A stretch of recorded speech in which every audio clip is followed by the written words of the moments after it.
She told me she was flying to Boston for a branding workshop. Just 3 days, she said, placing her carry-on in the hallway like a soldier setting down their rifle. I nodded, kissed her on the cheek, and even helped her zip up the bag. She wore the gray blazer I'd bought her for our anniversary, the one she said made her feel powerful. At the time, I thought that meant something positive. In hindsight, it just meant I'd unknowingly dressed her for war. I didn't start watching her because I suspected anything. I started because of a receipt. Not a credit card one. Not a hotel bill. Not even something juicy like a gift bag from Tiffany's. It was from a bookstore. A small one we used to visit before life got clinical. She hadn't been there in years. But the owner remembered her. He told me she came in with a man. Not once. Repeatedly. They talked about poetry, he said. And she called him M. M. Not a name. A letter. I didn't ask how she touched him. Or how she looked at him. I didn't need to. The part that stuck with me? She bought a book she hated, The Unbearable Lightness of Being. She once said it was pretentious drivel. But there it was on the receipt. The one book she'd sworn she'd never read again. I drove home and found it on our shelf, freshly unwrapped, tucked between cookbooks she never used. I waited. That night, we FaceTimed. She was in a hotel room, so she said. Lighting was dim. No luggage in sight. I asked her if she was tired. She said she was. Lots of breakout sessions. I smiled, told her to rest, hung up, and booked a flight to Boston. But I didn't follow her. That's the part people never get. I didn't sneak around alleys or hide behind planters. I did something simpler. I walked into the hotel she was supposed to be in and asked the front desk if she'd checked in. She hadn't. The guy at the desk looked confused. We don't have a branding workshop here this week, he added, scanning his monitor. There's an art curation summit at the Langley 2 blocks over, though. Art curation. She told me once that people who curated art were just failed artists with fancy job titles. So imagine my surprise when I found her at the Langley bar, drinking a Negroni and laughing like she had never once been married, never once shared bills or grocery runs or a funeral with me. And sitting across from her was a man in a fitted navy jacket, salt and pepper hair, and a demeanor that reeked of someone who'd never had to split rent with anyone in his life. He touched her hand. She let him. And then she reached into her purse and handed him something. It was the book. The one from our shelf. That was the moment. Not when I saw the touch. Not even the kiss, which came later. No, the moment was when she gave him the book. Because that book had sat on our shelf like a silent joke for years. And suddenly, it had a new meaning. It was no longer a joke. It was a signature. She signed herself over. I left. Quietly. Didn't blow anything up. Didn't scream or break anything. I went to a small diner and ordered black coffee, even though I hate coffee. Sat in the corner booth and started writing. Not a note. Not a letter. A plan. Because she didn't just cheat. She gifted something that was ours to someone else. And that man, M, had just accepted a gift with a tag he didn't even read. But I did. And I was going to make sure both of them remembered what it cost.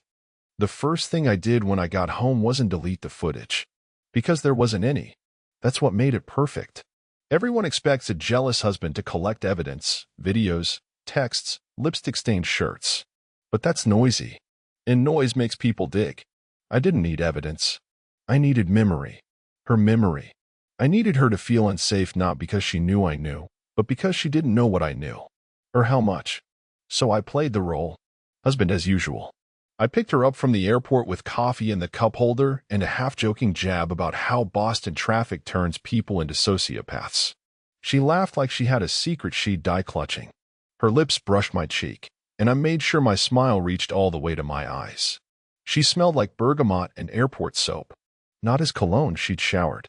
But I still imagined the shape of his presence pressed against her, like a watermark you can't see until you tilt the paper. At home, she unpacked. I watched from the doorway. She tossed the gray blazer onto the chair like it had betrayed her, too. Her hand brushed past the inside pocket of her duffel too fast. Too purposeful. Something stayed in there. I waited until she showered, then checked the bag. It was the hotel notepad. Langley Hotel. Their logo in gold. On it, a single word, barely scribbled. Thursday. No name. No room number. Not even an hour. But I already had enough. Thursday was 3 days away. and I was going to make sure it felt like 3 years for her. That week, I became more attentive. Not romantic, attentive. I adjusted things around the house slightly, set her phone brightness lower, moved a bottle of vitamins she used daily from the bathroom shelf to the kitchen.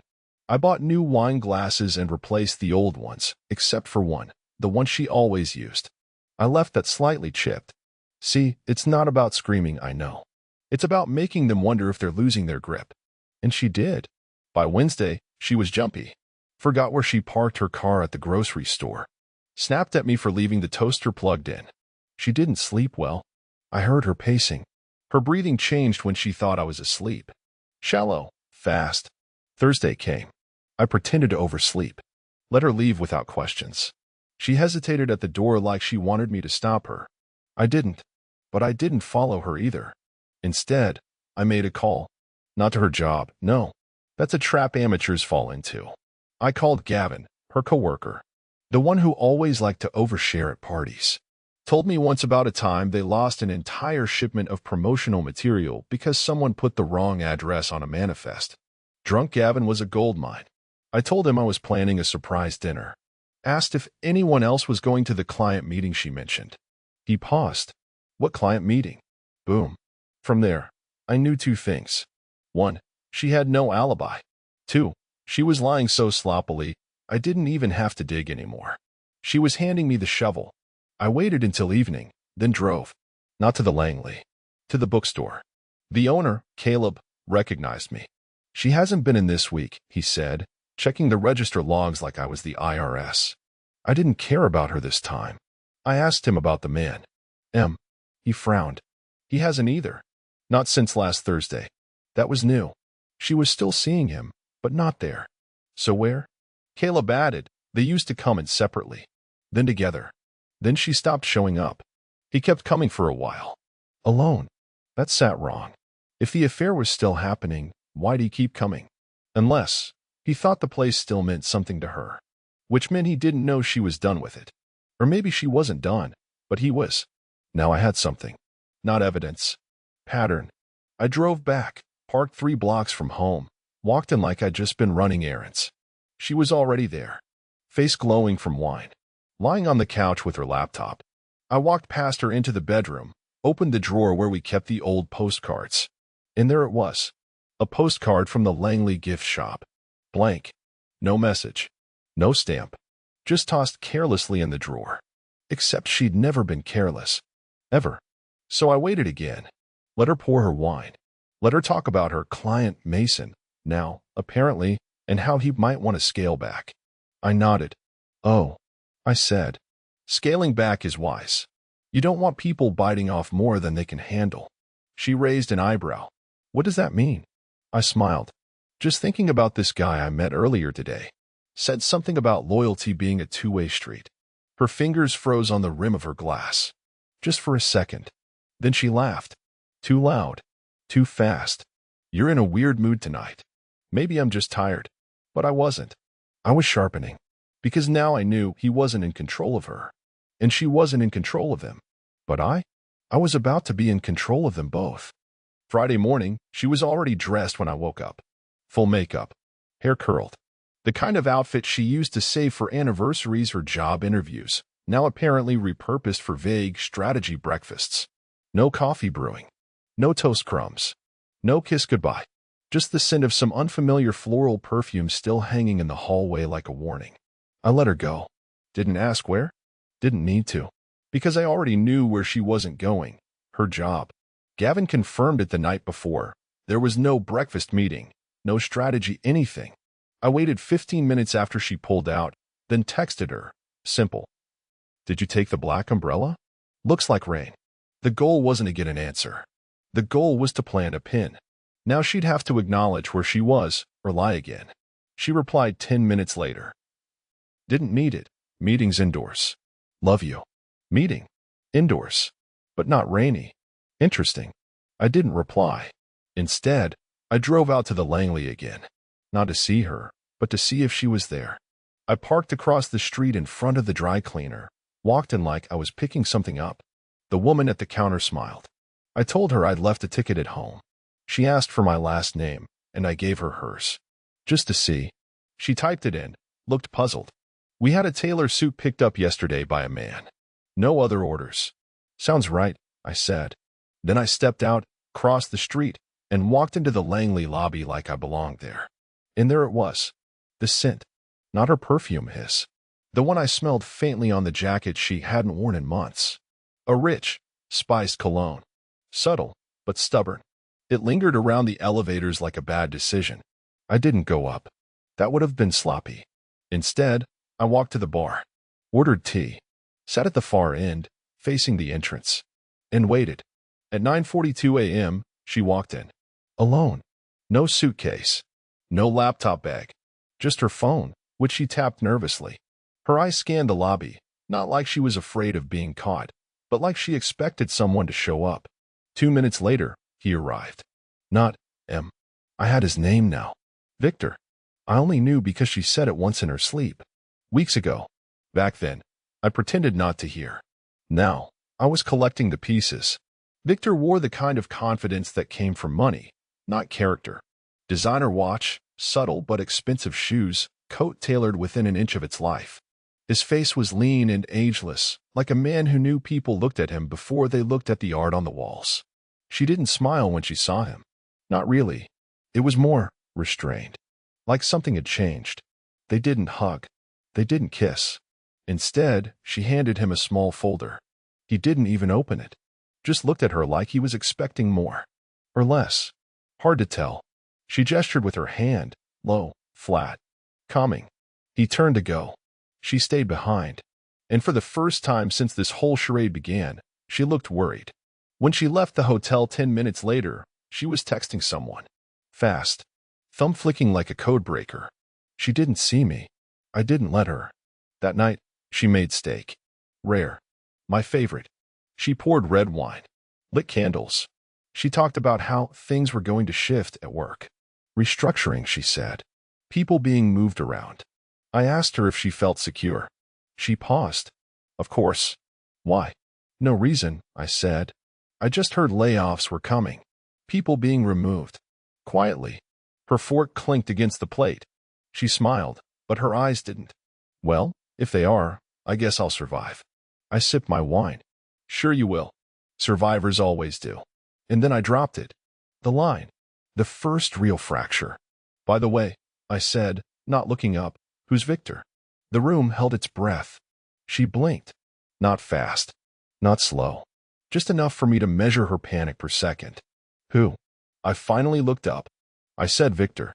You mentioned him in your sleep again. Weird, right? Again. That was the trick. Make her think it's her own pattern giving her away. She stared at me. Searching. Calculating. Then shrugged. Oh, right. He's a gallery consultant. From that Boston summit. She took a bite of steak. Chewed. Didn't ask why I was asking. Didn't ask what I meant by again. Which meant she was stalling. Lying. Cool, I said. Sounds fancy. The next morning, she left her laptop open on the counter. That wasn't like her. But maybe it was. Maybe she wanted me to see it. Or maybe she forgot. The tab was minimized, but I restored it. And there it was. A message thread. Not email. Not text. An art gallery intranet platform. Victor D. We have to make sure he doesn't find out. No context. No timestamps. Just that one line. It was still sitting there. Unread. Unsent. Drafted. Frozen. Waiting. She hadn't sent it. She was thinking about sending it. And that's when I realized. She wasn't just lying to me. She was lying to him, too. And they were both looking over their shoulders now. Exactly where I wanted them. Saturday, 6:12 a.m. I watched her sleep. Not in some sentimental, movie-ending kind of way. No, I watched like a scientist. Observing a creature in a controlled environment. Breathing patterns, micro-expressions, unconscious fidgets. Her fingers twitched like she was texting someone in her dreams. Her eyelids fluttered. REM sleep. Deep enough that if I whispered something like Victor knows, I bet her pulse would spike. But I didn't whisper. I let her rest. She was going to need the energy. That morning, I sent a message. Not to her. Not to him. To someone she respected. Trusted. Her sister. I didn't say much. Just enough to strike the first quiet bell. Hey, not my place. but thought you should know. Avery's been a little off lately. You two okay? Her sister, Caroline, replied 20 minutes later. She's been weird. Secretive. Snapped at me last week over nothing. You noticed it too. Could be stress. Or someone new. Silence. Then. Wait. What do you mean someone new? I let her stew. It wasn't about turning her sister against her. Not yet. It was about planting tiny fractures in her outer layer. She was building this life on two fronts, me and him. But she still needed a third. Normalcy. Her family. Her job. The appearances. I didn't need to knock that down. Just tilt it. Let gravity handle the rest. That afternoon, I suggested we host dinner for Caroline next weekend. Something casual. Avery's face froze for a half second. You hate hosting. I hate lasagna too, but you make it twice a month. She laughed, but it was hollow. She's been busy. She'll make time. I'll make sure of it, I thought. Later that evening, something strange happened. She asked if I wanted to go for a drive. A drive. We hadn't taken a spontaneous drive in years. I said sure. We ended up near the lake. Not the usual side. The back road where the boathouses are, mostly in use this time of year. She parked, killed the engine, and then she just stared at the water, not saying anything. I waited, let the silence breathe. Then she asked, "Do you ever feel like people aren't who you thought they were?" "Oh, honey, you mean like co-workers pretending to be friends, then throwing you under the bus?" She laughed. "Exactly. Or family, even. Happens all the time," I said. "People pretend until pretending isn't enough. Then you see who they really are." She stared ahead. "It's like you think you know someone, but you don't." "Not really." I turned to her. "Are you talking about Caroline?" That startled her. "No," she said, too quickly. "Just life." I leaned back. Life's easier when you stop giving people the benefit of the doubt. We drove home in silence. But I could tell something had shifted. She was starting to crack. At midnight, I woke up and went to the kitchen for water. As I passed the hallway, I saw the glow under the office door. She was awake, whispering. I pressed my back to the wall, slow, silent. Waited. "No, not yet," she was saying. "I don't think he suspects anything. He's been normal. Too normal." Pause. "I'm trying. But he's been watching me closer lately. I can feel it." Silence. Then, "Victor, this isn't sustainable." Click. I heard the laptop shut. Light off. Footsteps to the bathroom. I moved. Back in bed before she opened the door. She climbed in slowly. Thought I was asleep. Her breathing was sharp, shallow. I wanted to turn to her and say, "You're not good at this. You never were. But it's cute you think you're pulling it off." But I didn't. Instead, I whispered, "Everything okay?" She froze. Then exhaled. "Yeah, just some work stuff." "Victor." Dead pause. She laughed. "What?" "You said Victor. In your sleep again." "I did. 3 times tonight." She sat up slightly. "That's weird. No idea who that is." Her lie came too fast now. No hesitation, no confusion. Just blunt force denial. Perfect. She was overcorrecting. I rolled over, facing away. "Maybe you just need a break," I said. "I'm fine." "Okay." She didn't sleep. I did. Or at least I pretended to. Because while she was staring at the ceiling, I was constructing the next piece. And this one involved Victor directly. He thought I was clueless. That was about to change. Because the thing about gallery consultants, they love to be seen. And I was about to put him somewhere very, very public, right next to the woman he thought he had to himself. Sunday morning, she left early. Claimed she was headed to a wellness seminar with some coworkers, something about mental resilience and nervous system optimization. I said it sounded enlightening. Told her to take notes. She said I was being sarcastic. I said, "Only a little." She didn't laugh. 10 minutes after she drove off, I opened the drawer in her office, the one she always kept locked. She wasn't careless, but she was predictable. Same hiding spot. Every time. Third book from the left on the second shelf, a hollowed-out copy of The Goldfinch. Inside, a flash drive. A vintage one, silver, scratched, the kind they used to give away at expos. Not labeled. Not encrypted. Plugged it in. The folders were clinical. Boring titles. Consulting_NDA. Gallery briefs. Doc 2024_Q2. But buried inside a subfolder labeled slides_drafts_review, I found a series of image files. Dozens. Maybe 100. Pictures. Not of them together, she wasn't that reckless. But of things. Items. Familiar things. His watch. Her scarf. A hotel pin. 2 wine glasses beside a window overlooking a skyline that wasn't ours. A single shoe on a bed I didn't recognize. The cracked spine of the unbearable lightness of being. Everything carefully composed, like little trophies from each encounter. Not evidence. Art. She was documenting the affair like a photojournalist. I copied every file. Didn't touch the originals. Removed the drive, put it back, placed the book precisely where it had been. I wanted her to believe her world was airtight for just a little longer. That afternoon, I sent an anonymous submission to a contemporary photography blog she followed. Used a dummy email. Attached 12 of the images. Called the series Entropy. No names. No captions. But I tagged her favorite reviewer. Within 3 hours, the post was live. Front page. Within 6, it had over 900 shares. She saw it that night. I was in the kitchen when she gasped loud enough to echo. I walked in. She minimized the browser, but not fast enough. I saw it. That grainy shot of her scarf on a hotel lamp. That yours? I asked, tilting my head. She blinked. No. Just, looks like it. It's a nice photo. Kind of sad, though. She nodded slowly. Yeah. What's it called? Entropy. Huh. Fitting. She shut the laptop. Anyway, I'm exhausted. Must be all that resilience optimization. That night, she texted someone from the bathroom. I cloned her phone weeks ago. Not for messages. Those were too easily deleted. But for metadata. I could see who she called. When. How long? Victor. 12 minutes. I don't know what she told him, but the next day he submitted a statement to the blog. I checked the IP. Matched the Langley Hotel's guest network. He claimed the photos were being used without permission. Demanded a takedown. But here's the thing.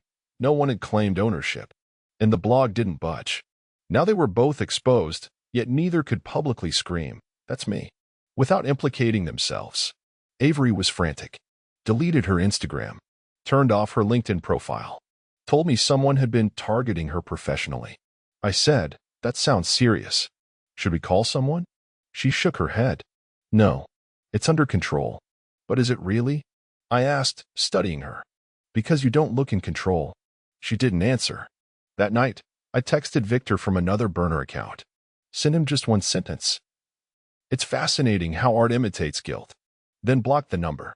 By Tuesday, Victor had made his profile private. The gallery's website quietly removed his bio from the staff page. 2 days later, he was no longer listed on the board.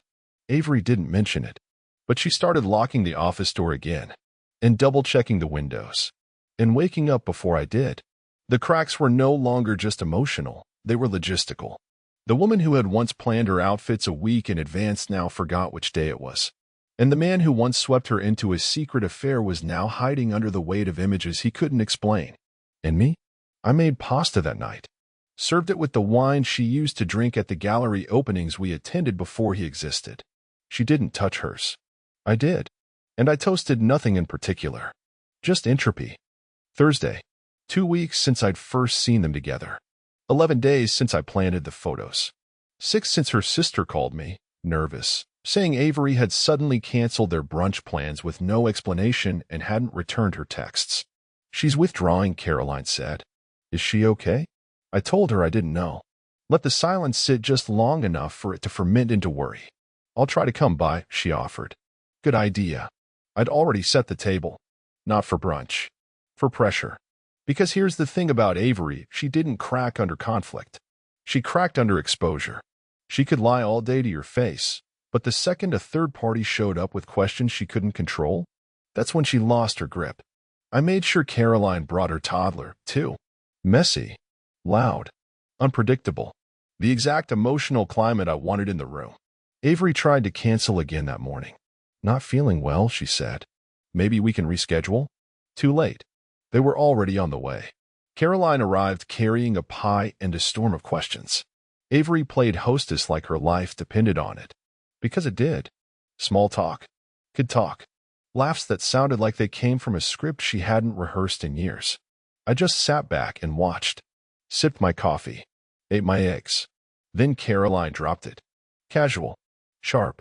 So, you seeing anyone new at work? Avery blinked. No? Why? Caroline shrugged. You just seem different lately. Thought maybe something exciting was going on. Avery smiled, tight-lipped. Nope. Same old spreadsheets. Sure. It's just, you canceled our lunch 3 times. That's not you. Avery's smile didn't falter, but her eyes flicked toward me. Oh, come on, I said. She's busy. Who isn't? Caroline didn't let go. In that photo series that's going around online, what's it called? Entropy? That scarf in one of the pictures looked exactly like yours, Avenue. I swear. Even the lamp. Didn't you stay at the Langley once? Avery's fork clattered against her plate. She recovered fast. Lots of people have scarves like that. I dunno. Felt personal. Kind of haunting. I'm sure it's just a coincidence. Caroline's son threw a spoon across the room. Saved by chaos. But Avery didn't eat another bite after that. When they left, she didn't come back inside right away. Stood out on the porch, staring at the driveway. She looked pale under the gray sky, like a ghost trying to decide whether to haunt the house or walk away from it. When she finally came back in, she didn't speak. Just went straight to the office. Locked the door. I waited an hour. Then walked out to the garage. Pulled down the old moving box she thought I'd thrown out last fall. The one labeled Christmas lights. Inside, the backup hard drive. I'd made a duplicate of her flash drive and saved every image. But I'd also added something else, something she didn't know existed. A video. 10 seconds. No audio. Her, in a hallway mirror, adjusting her hair. Victor's reflection behind her, buttoning his sleeve. Just enough ambiguity to deny, but not enough to forget. She had deleted it from her laptop, but not before it synced to the cloud. Amateurs always forget the sync. I uploaded the video to a shared Google Drive folder under an anonymous name, then shared the link with one person, Victor. The subject line read, "She saved this for a reason. You should ask her what it meant." That night, Avery was on edge, pacing, staring at her phone, clutching it like a grenade with a missing pin. She didn't ask if I saw anything, didn't mention Caroline's questions. Instead, she said, "Do you ever feel like everything's slipping and you don't know where it's going to land?" I looked up from my book. Are we talking hypothetically, or is this one of your poetic moods? She tried to laugh. Just stress, I guess. Tell Victor the first said hi. That time, she didn't even try to fake confusion. She stared at me. Her mouth opened, then closed. And for the first time in 2 weeks, she didn't lie. She just went to bed. Didn't even brush her teeth. I sat there for another hour, listening to the silence creep in around the corners of the house. It was the kind of silence that knows something's coming. And I hadn't even started yet. Because next was his turn to panic. And I already knew exactly how to push him over the edge. Victor cracked faster than I expected. Monday morning, I got the first ripple. His assistant, some intern named Elle, posted a vague update on her private Instagram account. So over this drama. Should have kept it professional. Some people really think they're untouchable. I screenshotted it. By lunch, the gallery's curated event had been postponed due to unforeseen scheduling conflicts. Their biggest exhibit of the quarter, a fundraiser, $50,000 tables, gone. By 4 p.m., the email came through. An anonymous tip submitted to the gallery's HR inbox. It detailed an inappropriate relationship between a senior advisor and an outside contractor, citing blurred lines between personal and professional correspondence, potential gift exchanges, and undisclosed overlapping interests. The wording was surgical, because I wrote it. No names, no direct accusations, just enough friction to trigger an internal audit, just enough smoke to make the gallery check if there's a fire. But that was just the setup. The strike came later that night. I was in the garage, rearranging nothing, just needed noise, when Avery stepped outside, holding her phone like it had personally betrayed her. "You said something to him," she said. Not a question. Not even angry. I didn't look up. Defined said, "Don't do that." I paused. Met her eyes. "He showed you the video." Silence. Her breath caught. "Just slightly. I never meant for that to exist," she whispered. I nodded. And yet, there it was. Interesting how that works. She took a step forward. You don't understand it. No, Avery. You don't understand. I didn't send him anything. He found it. He dug for it. That's on him. A beat. She processed that. Then, why are you doing this? I tilted my head. Doing what? I haven't raised my voice. Haven't touched your things. Haven't told a soul. You're unraveling everything. I walked past her. Calm. Measured. Stopped at the porch. Am I? Or did you just build a house of cards on a fan? She didn't follow. She stayed in the driveway, standing there like a broken sundial, unsure what direction to face now that the light had shifted. That night, she didn't sleep in our bed. She said she had a headache. Slept in the guest room. Left the door cracked, like she wanted me to come check on her. I didn't. Instead, I stayed up and wrote a short letter. Well, not a letter. A confession. But not mine. His. A perfectly forged, calmly written confession from Victor to the gallery board, expressing regret over his involvement with Avery, citing poor judgment and emotional entanglement, claiming it jeopardized the gallery's ethics and public trust.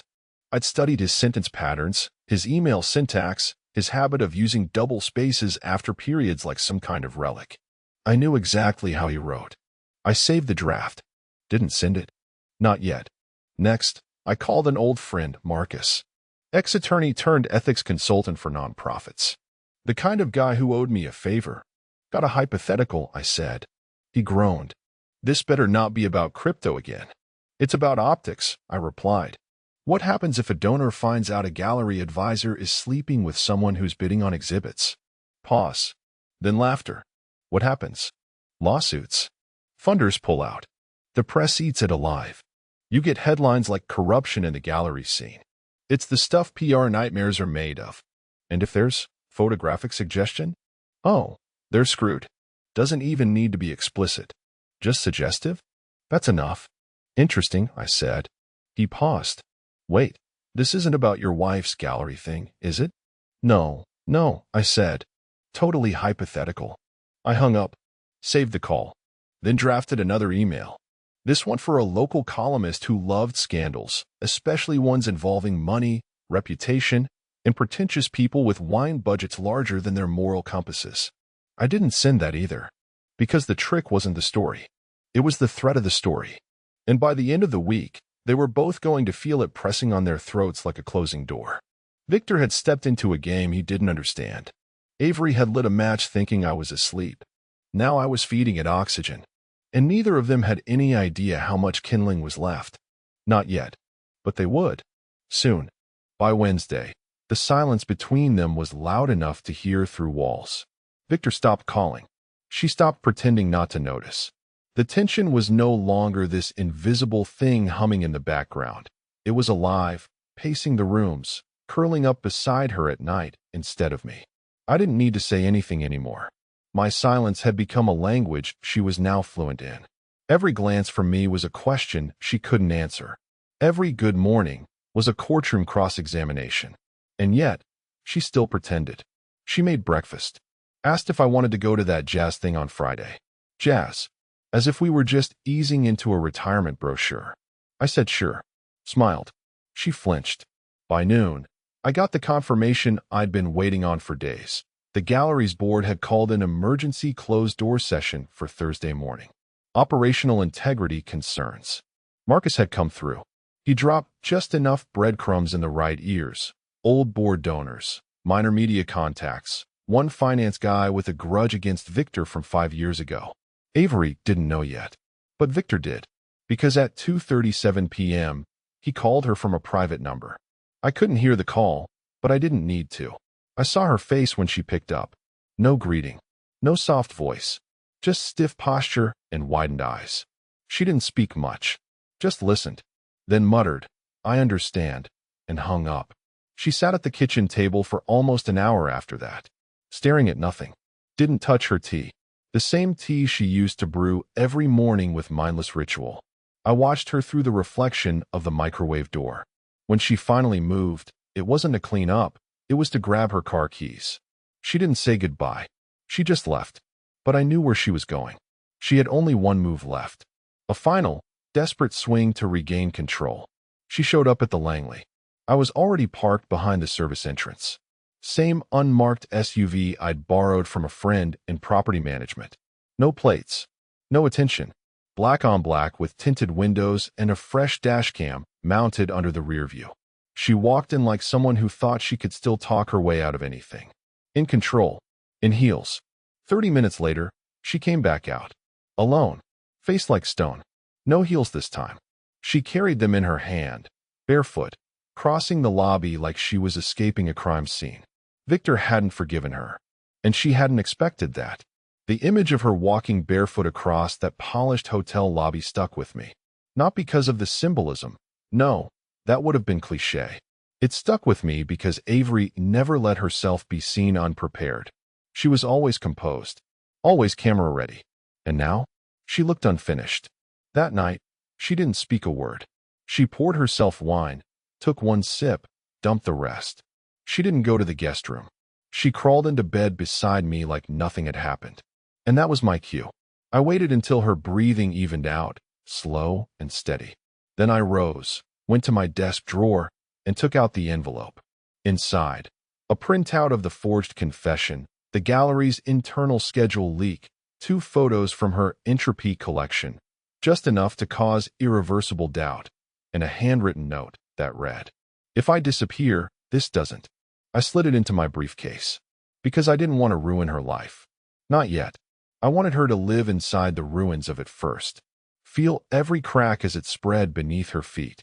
But more than that, I wanted her to think Victor had done it, that he'd turned on her. Because trust, once broken, doesn't just dissolve. It rots. And I was just getting started with the decay. Friday morning began with birds chirping and Avery dry heaving in the bathroom. Not food poisoning. Not a hangover. It was the kind of sickness that came from watching everything you built, your marriage, your image, your control, crumble quietly behind your back, and having no idea where the breach started or how much of you was already exposed. I made her tea, set it on the counter. She didn't touch it, just stared into the sink like it had answers she couldn't find in my eyes anymore. I didn't ask if she was okay. She didn't ask me where I was going that afternoon. That's how we operated now, 2 actors locked in a scene neither one wanted to rewrite, but both terrified of dropping character. At 11 a.m., I walked into the gallery, not as a guest, as a donor. Small time, technically, but enough to get into the quarterly stakeholder meeting Victor was scheduled to host, which had just been reassigned to someone else. I made a point to speak with one of the assistants, young guy, eager, overcompensating with button collars and fake authority. "Victor?" I asked, glancing toward the closed door. I thought he was running this quarter's preview. The assistant froze. He's on leave. Indefinitely. Health? Reputation. He said it before he could stop himself. I gave him a look that said nothing and everything all at once. Then I walked away. Didn't even need to stay for the meeting. The goal wasn't to be there. The goal was to let the gallery see me there. To let Avery imagine the moment when someone would mention it to her, and she'd wonder, did he do this? Did he go in? What does he know now? When I got home, she was gone. Left a post-it on the fridge. Took the day. Needed air. But her laptop was open in the study. Careless. I sat down. Looked. The browser history was clean. Too clean. Manually cleared. But she didn't know about her synced bookmarks folder. And there, among old recipes and interior design pages, was a recently added link. How to recover deleted iCloud photos. She was trying to find the original copy of the hallway mirror video. Too late. I had the only copy. And soon, so would someone else. That night, while she was out clearing her head, I made a delivery. A manila envelope. Tucked neatly under the door of Caroline's home. Inside, no photos. No documents. Just a single screenshot from the intranet message I found weeks ago. "We have to make sure he doesn't find out." And a second line, added by me. She deleted everything else. Ask her why. No context. No name. But just enough to make her sister look Avery in the eye and wonder how deep the lie went. And once Caroline started pulling on that thread, there wouldn't be a sweater left. I came home before Avery did. Turned on the lights. Opened a bottle of her favorite wine. Sat at the kitchen island like nothing was wrong. When she walked in, hair windswept, Eyes puffy from either tears or the wine she drank before deciding to come home. I didn't ask where she'd been. She asked me, "Why are you being so calm?" I swirled the wine. Should I be angry? I don't know. You look like someone who's expecting an explosion. I don't know what to expect anymore, she whispered. I stood up, walked over, set my glass down next to hers, untouched, like always now. I'm not angry, Avery. Then what are you? I leaned in, close enough that I could feel the tremor under her skin when I said, I'm patient. She didn't sleep again that night. Not in our bed. Not in the guest room. She stayed in the living room, TV off, watching the black screen reflect her own face. But the screen wasn't blank. Not to her. It was a mirror. And she could see exactly who she was becoming. Someone who lied to the man who knew her better than anyone else.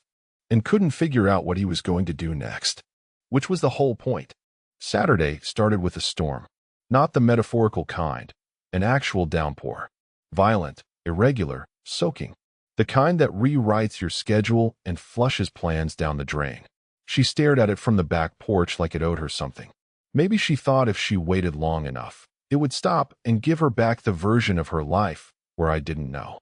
I was upstairs, arranging the final pieces. There's a moment in chess where your opponent doesn't realize they've already lost. They're still making moves, still eyeing your queen, still calculating forks and pins. But you've already lined up the inevitable. All you have to do is sit back and let them walk into it. That's where we were now. I'd scheduled a call with Caroline that afternoon. A casual check-in. I didn't have to guide the conversation. She came loaded with concern. Her voice was tight, confused. She's spiraling, she said. I tried to talk to her about that thing. The note. The message. What did she say? She deflected. Said it was nothing. Then got cold. Defensive. Told me I was being manipulated. I let that hang in the air. Maybe you are, I said softly. Silence. Then, you don't think she's in danger, do you? I smiled. Not yet. I hung up gently, like I'd just said something too honest. Then I called the gallery. Not HR. Not the board. The gallery's new temporary director, Carla. She and Avery had history. Tense, professional, and always one martini away from claws-out confrontation. I knew because I'd been to the staff Christmas party 3 years ago when Carla found out Avery had accidentally taken credit for a client handoff Carla had secured. They never addressed it. They never had to. Women like that never forget. Hi, Carla. This is probably a bit unorthodox, I said. But I think it's time we talked. I didn't tell her everything. I just gave her a scenario. A theoretical, of course. What would she do if a former advisor compromised a key exhibit by engaging in a personal relationship with a donor? She paused, then said, well, if I had proof, I'd bury them. Politely. I might know where to find some. Hypothetically. Of course. That evening, I printed out one final piece. A photo I hadn't shown anyone yet. Taken from the reflection of a car window. Victor. Mid-conversation. Hand on Avery's back. They weren't touching inappropriately. But his hand? It wasn't platonic. It was familiar. I placed it in an envelope and mailed it, anonymously, to Carla's personal address. She'd know who sent it. But she wouldn't be able to prove it. Back home, I found Avery in the kitchen, scrolling through her phone like it might offer her a map out of the maze. Her hands were shaking. I sat down across from her.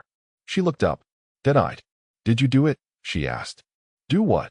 Send something to Caroline. To Victor. To the gallery. I smiled faintly. I think it's interesting how you're more worried about what I might have done than what you actually did. You're destroying everything. No, Avery. You did that. I'm just highlighting it. She stood. You're not innocent in this. I never claimed to be. She paused at that. She hadn't expected me to admit that. Because here's the truth no one wants to say out loud. Revenge doesn't make you a hero. It makes you clear. Cold. Efficient. But never innocent. And I was never looking for innocence. I was looking for impact. Where does this end? She asked. I got up. Walked to the fridge. Took out the bottle of wine she opened last night and never finished. Where it always does, I said, pouring a glass. In the open. With everyone watching. That night, she didn't go to bed. Didn't even pretend. She sat in the living room again, staring at nothing, her phone dead beside her, her breathing shallow and mechanical. The The storm outside had passed, but the one inside her, just reaching its eye. And tomorrow, Sunday, was the day I finally pulled the curtain. The part she still hadn't realized? The final blow wouldn't come from me. It would come from someone she trusted. Sunday morning began without sound. No birds. No coffee grinder. No movement upstairs. Just stillness, dense and unnatural, like a courtroom waiting for a verdict. I came downstairs at 8 a.m. She was already dressed. Makeup done, but wrong. Too much foundation, not enough sleep. Her face was a mask with uneven edges. Going somewhere? I asked, pulling a glass from the cabinet. She didn't answer, just stood there holding her phone like a detonator. And for the first time since this started, I saw it. Fear. Not confusion. Not anxiety. Fear. Then she said it, voice flat. Caroline knows. I poured water. Knows what? She flinched at that. Not visibly, but I saw it. That half-second pause, the flicker of uncertainty. She didn't know how much her sister had learned, only that something cracked loose, and I made sure it fell into the worst possible hands. I don't know what you're trying to do, she whispered. I'm not trying, I said. I did, and then I sat down. Calm. Intentional. You see, Avery, there's a difference between cheating and betrayal. One's a moment. The other is architecture. And you? You built something. She stared at me, blinking slowly. You think you're in control. No, I said, smiling. I know I'm not the only one playing now. Right on cue, her phone vibrated. Once. Twice. She didn't check it. Didn't have to. Because she knew who it was. And what it meant. Her sister wasn't just asking questions now. She was telling people. Because I gave her everything she needed. Just enough evidence. Just enough suggestion. And the perfect little carrot at the end of the string. Avery had lied to her, too. And there was nothing Avery could do to shut her down without admitting everything. I got up, walked to my desk, and slid a folder across the table. Not aggressive. Not cinematic. Just quiet, like passing a menu. Inside, printed emails between her and Victor, timestamps cross-referenced with gallery bid updates. Receipts from hotel gift shops. Metadata from synced photos she didn't even know had geolocation tags. And at the bottom, a letter. Not mine. Hers. The one she'd written weeks ago and saved in drafts. The one that read, "This can't keep going." She never sent it. But I did. I emailed it to Victor last night. With one line added at the top. Since you won't talk to me, I need to get this off my chest. And now, Victor was unraveling. Because the letter read like a confession. And I made sure it arrived from her IP address. Avery opened the folder. Scanned it. Her breath hitched. Mouth parted. She looked at me. No, I cut her off. You don't get to explain. Not anymore. You're ending my life. No, I'm handing you the scissors. What you do with them, that's up to you. Then the doorbell rang. I didn't flinch. She did. Because we both knew who it was. Caroline. And behind her, their mother. Because I made one final call the night before, just a little nudge. Told Caroline she deserved to hear the truth with backup. Avery stood, trembling. What do you want me to do? She asked. I looked her in the eye, the way she used to look at me when lying came easy. I want you to answer the door. And then I walked upstairs. Left her in the hallway. Alone. With the folder. With the ringing. With every lie she'd ever told collapsing on itself. This was no longer about what I did. This was about what she'd have to do next. And that was the real punishment. Because some people fear confrontation. But Avery? She feared witnesses. And now she had a room full of them. Caroline didn't raise her voice. Their mother didn't cry. That's what rattled Avery the most. No one yelled. They asked questions instead. Simple, quiet ones. The kind that carve deep because they assume the answers are worse than anything you'll admit. Why didn't you tell us? How long did you plan on keeping it from him? What exactly were you going to do next? I watched from the top of the stairs, silent. Not hiding. Just present. She knew I was there. That was enough. She didn't deny anything. She didn't confess either. She floated in that no man's land between guilt and cowardice, where you wait for someone else to define your punishment because you're too afraid to pick one yourself. Then Caroline handed her the envelope. Not mine. Hers. The one I'd placed in her mailbox just before sunrise. I hadn't signed it. I didn't have to. Avery knew where it came from the moment she touched it. Inside, a photo of Victor and another woman, taken 2 days ago. Different city, same hotel chain, same watch, same hands. Avery paled. Because she hadn't known. She'd been so busy scrambling to protect what she had with him, so focused on keeping me in the dark, she never realized Victor had moved on. Quietly, while she spiraled, he repositioned. Started over. Without her.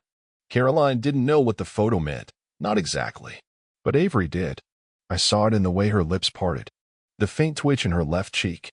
The collapse of posture so subtle it would have been invisible to anyone who hadn't spent a decade watching her hold herself up on lies. She sat down. Didn't speak. Didn't explain. Didn't even ask who the woman was. Because now she finally understood. She hadn't just lost her reputation. She hadn't just lost control. She'd lost him too. And I never had to touch a thing. Caroline and their mother left quietly. No slamming doors. Just silence and the weight of disappointment trailing behind them like fog. I came downstairs as she was closing the folder. She didn't look up. Did you plan it like this? She asked. No, I said. I planned it better. She nodded once. A small gesture of surrender. You want a divorce? She asked. I shook my head. Not yet. That made her look up. Confused. Afraid. You don't get to walk away before this sinks in, I said. You don't get to escape into consequence. You're going to sit in it. You're going to feel every conversation you can't have. Every friend who pulls back. Every invitation you don't get. Her voice cracked. You want me to suffer? I smiled. No, Avery. I want you to understand. Then I placed a final envelope on the table. This one was signed. Inside, a typed list of every lie, every date, every movement. Mapped. Chronological. Clean. And a note at the bottom. When you're ready to be honest with someone, start with yourself. I walked out. Didn't slam the door. Didn't look back. I didn't need to. Because she would sit there for hours, alone, trying to decide what hurt more. That I knew everything. Or that I'd already won, and I did it without raising my voice, breaking a glass, or lifting a finger. Just patience. And precision. And the truth she couldn't outrun.